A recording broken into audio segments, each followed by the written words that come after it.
Hey guys, welcome back to some Guild of Guardians. In today's video, that is right, the patch has finally arrived. So it is a massive update, and you can see my crafting's at 99. It was at 90. I don't know if that's kind of a glitch, but it looks like we are capped out on crafting. Also looking at our energy, we are almost maxed out, but I want to run through these patch notes. So the maintenance is complete. So we have our new patch notes up, which are right here. There we go. So this update ushers in a wave of guild-focused features, quality of life improvements, and bug fixes, which is what exactly we've been waiting for. Guild power and guild quest bring your guild to life. Now this is Guild of Guardians. That is right. The guild has to be one of the absolute most important things when it comes to these guardians. You can express your own unique style in the user profile with the NFTs. So now you can use the Guild of Guardians avatar NFTs, which I don't know if they have any power behind them. That is something we're definitely going to have to look at. Endless Season 1 gear arrives in the store, so very cool. And the user interface receives a makeover with clarifying enhancement, streamline animations, visually polishing, A/B testing. So pretty cool with the feature. So let's run through this list because I want to look exactly where we're looking. So guild quests have been added, allowing you to dispatch guardians for rubies and guild tokens. Now, this is the reason why I said earlier to save your guardians, to save some of the guardians we have, because you're going to have to dispatch them. And again, we'll look at it in a minute. Guild power, a new guild power system has been implemented. Guild leaders and vice leaders can utilize Unity stones to purchase power-ups for all guild members. So being in active guilds, being in larger guilds are going to have the benefit of having that higher guild power. As the guild levels up, which I believe in Krektos, we are level 5 right now, more of the guild power tree unlocks, offering valuable benefits. Unity stones can be earned through guild donations, so awesome right there. Guild of Guardians avatar NFTs can now be synced and used as in-game avatars. Like I said, I don't know if there's any benefit behind that. So store updates. The Endless gear has came back from Season 1 and, of course, is going to be there. Be available for purchase in the Endless store for the next 2 weeks. Guys, so there is a time frame on it. You only have 2 weeks to go ahead and do that. The maximum commander level has been raised to 100, guardian level to 220. So there is a hard cap in there now. Adventure to Endless rune options have been updated for better balance. We're going to have to run through there. Level cap increase. Endless coin output has been fine-tuned to ensure the higher difficulty level has the greatest rewards. This means you don't have to farm novice when you're going through there. You can actually run through if you want to get the points with the higher levels. Visual enhancement. So a prompt will now appear when you're trying to view your own avatar. Dungeon information, a little clarity, enhanced readability. Again, some of the UI, some of the elements were a little bit off. Streamline animations. Cursed animations can now be tapped or skipped, which are awesome. You can skip cursed choices for 200 dungeon coins. So normally we would go to the merchant and you could skip it that way. This is going to give you an option every time you have 200 dungeon coins to go ahead and skip the curse itself, which is going to be awesome. Guardian movement in dungeon room has sped up, so it doesn't take as long to go. So pretty much what we did there is we streamlined the endless mode for a lot of different things, which is awesome. Texture improvements, sound improvements in there. Dialogue size has increased. Guardian reset is now accessible outside of the info. Guild role expansion. Guild vice leaders have been granted the permission to manage members, announcement flags, and more. Then, of course, little bug fixes. Corrections have been made to the menu. Scrolling through items in the vault, that was a weird one. Endless UI overlap. Guild name update fix. Endless summary fix. Energy potion purchase fix. Bug affecting the purchase of energy potions has been fixed. Crack hearts will now display correctly. So this is just a little bit of things that honestly weren't working perfectly. Red badge icon will now function properly. UI elements appearing in the dungeon has been fixed. UI enlightenment pop-up fixes.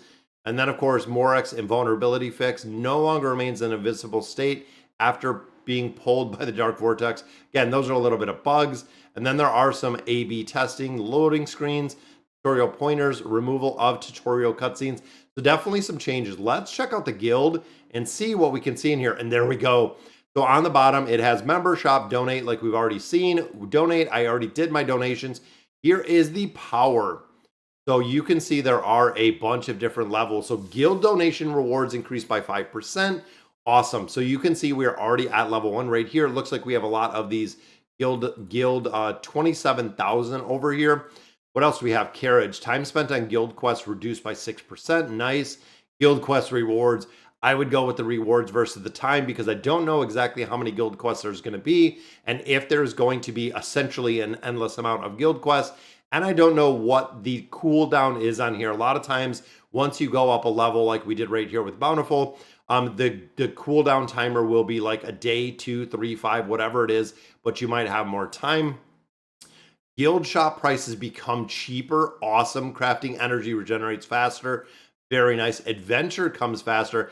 And the pivotal one, Guardians gain more EXP. That is awesome. So yes, we are absolutely going to have to build this, but there is a second part. Look at this. Guardians entering battle, attack, defense, and HP is going to be buffed up. And then as you can see, we have all three of our main trees right here: Imperial Guards, Keeper Guards, and Redeemer Guards, gaining more HP, more defense, and more attack, followed by, again, the pivotal, the Adventure Energy Limit +1. So right there, once we get them all, we can have higher Adventure Energy Limit, meaning that we can go in there, we can do more sweeps, we can do a lot more things in there, which is awesome to see. Now, of course, looking at our quests, yeah, there's a lot of quests, and look, they are different. So number of times, 5 days, or 5 quests, number of times per day, so 5 quests, and then of course we can refresh it. I'm wondering, let's see an auto dispatch. Oh, I didn't know if it would do it. It did it for all of them, guys. I don't know, bonus. Oh, it looks like we're getting a bonus in here. Looks like we're getting a bonus in here. It looks like no bonus in here. I don't think we had the heroes to get this one, but we're getting 2 bonuses, and look at that. Box of Souls. This is an absolute game changer. There is a box of souls in there. That is awesome. Quest rarity chance is determined by the guild level. So the higher the guild level, the more rare it's going to be. And then, of course, looking right here, this one is 15. This one is 28. So the higher the rarity of the quest, the more loot it is going to provide. I wish I knew what this one was. That way we could check it out. I didn't know it would dispatch all of them, but there is an auto dispatch right behind where my camera is at. So it actually just auto dispatched everything in there. But guys, this is giving us, look at this, 77 EXP scrolls. That is insane. And then of course, what, 15 plus 28. So we're looking at almost what, 43 boxes, soul boxes in there, which is going to be awesome. A single Guardian Soul. I will take it any way that we can actually build this up a little bit further. Again, this is one of the absolute biggest reasons why you do have to hop in here and you have to be in a larger, in an active guild. So looking at our shop, I want to see the updates that we have in here. Now, premium, staying the same. You get your 1 stone every day. You do get your limited chest. And of course, looking at both the featured and the premium, these are ones you have to buy. So the premium, and we haven't seen any updates to any of these bundles, but premium, again, is one that you're going to buy. The stores are the ones you get for free. So these are ones where we can actually get some Guardian shards in there. The Rush store still remains the same. In here, we have, what, 13 hours. Buying these souls out of the Rush store are your absolute number one 100% priority when it comes to building out your heroes. The Arena store stays the same. We're getting these calling crystals. Guild store, the exact same. I'm waiting. We have 2 more days till this resets, and then I'll be able to pick these up. Now, with the Guild store, though, we're going to be getting an incredible amount of guild tokens, as you've seen from all 5 of those quests. Those guild tokens are going to be huge. Advanced materials, again, only give you 1 advanced material. Not a big fan. And then, of course, looking at tier 2 gear, when we're already crafting tier 6 doesn't really make sense. Now, the Endless store, this is where they brought back, or oh yeah, their legendary epic. Season 1 legendary. This is the limited time. I don't know if once these go away again, that we're not going to be able to see them, because I need this talisman. This is actually one that I did not pick up at all for T-Rock. Right now, I don't have a talisman on him. It actually disappeared long before I needed it. And then, of course, we want to pick that up. I have Leah's crown. I have Tarvos' necklace. So remember, they said this is only going to be 2 weeks, and the season 1 legendary store is going to be gone. Again, I picked up Leah's crown. I picked up Tarvos' necklace, and then of course I need this amulet right here. We do not have it as of right now. Grizel's I do have, and then of course legendary we have Karuk and we have Cyrus. Gonna have to get some different iterations of what we have in there, but going through and doing some of those pulls are absolutely going to be there. The Arena Endless Challenge gave us 450, which I like. Rank 21, doing pretty good. And then of course more diamonds for fighting out the dread with the maintenance that is completed. So very, very cool. So looking at our Guardians, These are ones, again, we're starting to build out a little bit further. We have all of the guardians that are required to get our free 4,000 souls. So we're building out, because even looking at Cyrus, looking at T-Rock, looking at a couple ones with the Enlightenment, we just need more souls, and we're going to have the ability to farm all of those souls out of there. So let's look at the crafting. So in the crafting, I've been really focusing on building out and maximizing my caster gear, because we're running 3 casters or 4 casters depending on exactly what we have. And I'm wondering if, there we go, we leveled up to 67.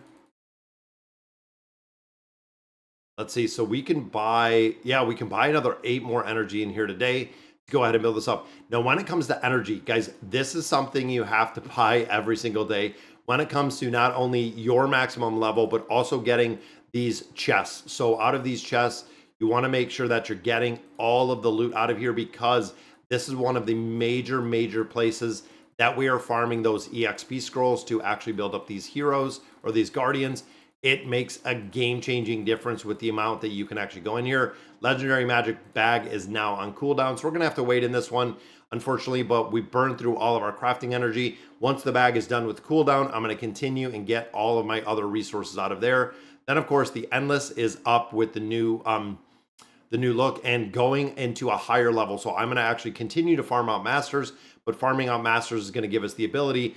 And guess what? That's right, 6 more days and these will reset, meaning we're going to get a lot more rewards out of there. Leaderboards, of course, reset. Now I'm at 64, so we're going to have to get there. And you can see some of the avatars that are actually popping up right here. And again, I'm going to have to see if there is something that is going to give us, if those NFT avatars are going to give us bonuses. Now, of course, we talked about sweeping before, challenging level 3, going in here and doing the sweeping. Now, they haven't updated the rewards, but when you start looking at here at your engraving mats, or excuse me, your crafting mats, and then, of course, the ability to level these up. But the big thing is getting these shard pieces, so, and the EXP scrolls, but getting the shard pieces in there is allowing me to build out souls, because I'm taking a lot of copies of those heroes. We are recycling those copies of the heroes that we're farming out on a regular basis. Those recycled heroes are being turned into souls, and those souls are being used to build up my team. Now, whether if you're pay to win, you're free to play, whatever it is, getting the copies out of here with the sweep functionality is just absolutely massive. I would rather do it this way with the sweep, because you get everything else, than going in and doing the summons. A lot of players have really said summons not worth it. If you get the stones, great. Don't use your rubies for summons overall. If you get, again, these summoning stones, definitely use them. Then, of course, we're still picking up and using a lot of those calling stones. But when it comes to actually using your rubies for the summoning, it is not the best way to advance. And again, looking at the stones, absolutely you can use the stones, but there's no reason to use the rubies. And it looks like they messed up our names with our spaces that were actually in here. So again, that's something that we're going to have to look at. And I'm almost wondering with the avatars, Radiant avatars, see, we don't have any at this point, but I might have to pick one up and see exactly what it does, if it does anything. All right, guys, so that is going to do it for the massive guild update. Absolutely loving it. Let me know in the comments what you guys think. And as always, thank you guys for watching.